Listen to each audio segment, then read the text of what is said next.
You'll hear part of a consumer program about the prices different airlines charge. For questions 1 to 7, choose the best answer, A, B or C. Now we turn to the question of value for money in the air. We sent James on a return flight to Greece, the lucky man, but on a different airline each way.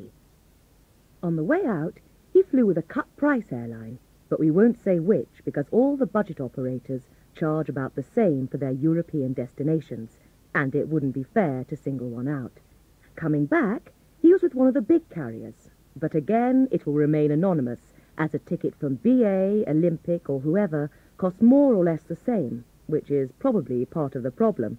Anyway, James, tell us how the outward flight went.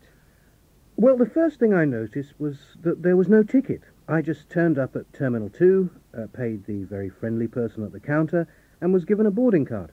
It was quick and easy, and an hour later I was sitting on the plane, which was ready to take off. And what was the plane like?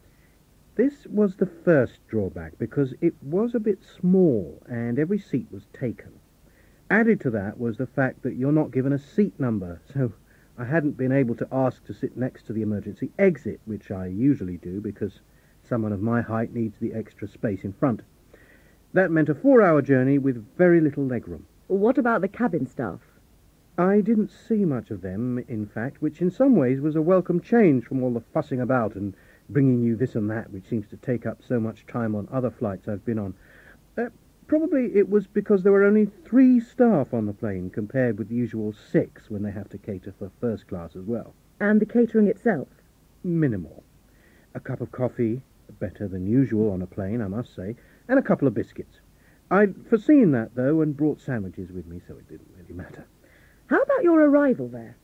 We were a bit late. There'd been an air traffic control hold-up of some sort in London. And then, of course, the pilot parked about as far away from the terminal as it was possible to go. Then we had to wait standing on the bus in the heat while someone who'd left his camera on the plane went back to look for it. So by the time we actually got into the building, our luggage had already arrived. But I was out of the airport and on my way into Athens within about half an hour of the time I'd reckoned on. OK, we'll skip your stay there, which I'm sure was marvellous, and pick up the story on the way back. Tell us what happened from when you checked in with your full-price ticket. Well, actually the story begins before then, because on my way out to the airport we'd been stuck in an almighty traffic jam, and the taxi driver thought we weren't going to make it in time.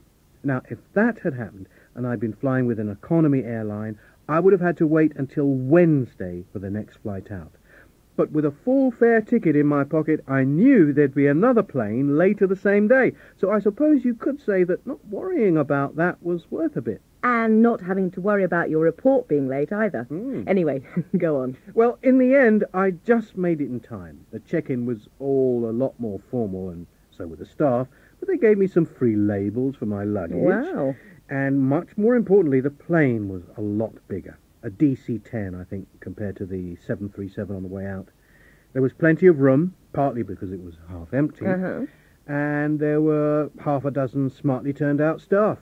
The food was okay, the usual cold meat and salad, followed by the customary unidentifiable dessert that nobody ever eats. Plus a not bad glass of beer and a drinkable cup of tea. Certainly nothing special, though. But they got you home on time?